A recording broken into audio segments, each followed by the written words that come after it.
So when you get a salary offer, what do we typically think? We typically think, okay, the answer is yes or no. That's not the answer. After you get the salary offer and after you say how delighted you are and you know you're going to be a great fit and you're going to bring lots to the company, you pause and say these 4 words. Is there any flexibility? And then you stop talking, because what that does is it opens it up. But don't then say, I know it's not a good time, or I know that it's the top of the, whatever, because we talk ourselves out of it. Okay. So don't do that. But I had a woman, this was a month ago, that she said, well, it's a government job. They're never going to, I said, say it anyway. She said it. That started a negotiation. She got a 15% increase over, 15% over what she had initially been offered. She didn't think it was possible, and she started the job 2 weeks ago. So that will it always work? No. But will it work a lot of times? Yes. But it will never work if you don't ask. Exactly. Thank you. That's exactly it. I love this. Okay. So there's a lot of things that I think, and I myself have suffered through some of these challenges too, around money stories.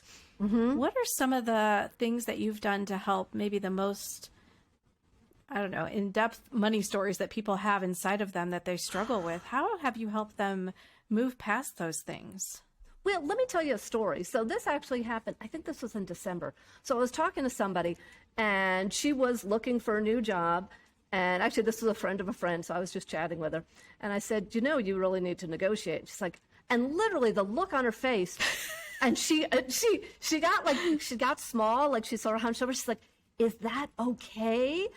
And it was really funny because she's very successful. And I was like, not only is it okay, you have to do it. And so it ended up, we just had a conversation about it. And so by using one of the techniques, by using the one I just gave you guys, which is there any flexibility? She got an extra $5,000, which was very big for her. And that was the only thing she did. And so that's one of the things, like answering the question, is it okay? Yes, it's okay.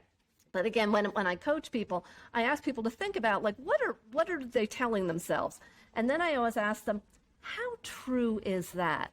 Like if they tell me, well, I don't know that I should make more money, or I don't know that I deserve more money. Really, how true is that?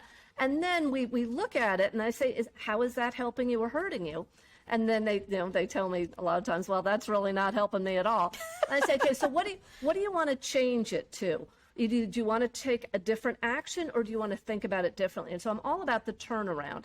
So instead of saying, I don't deserve it, I do deserve more money. Instead of saying, I shouldn't, my boss will be mad, my boss will be happy that I've talked to her before I decided to go out and look for another job. So all of those things together help people to look at things a little bit differently.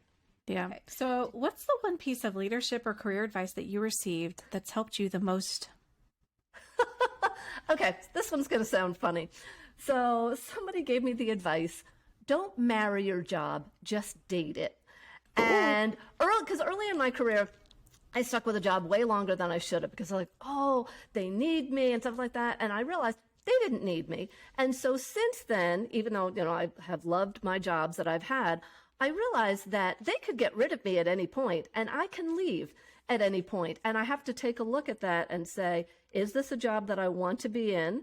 Is this a job I want to be in right now? Great. And if not, it's okay for me to leave. I need to pick a job that's right for me. So date it, don't marry it.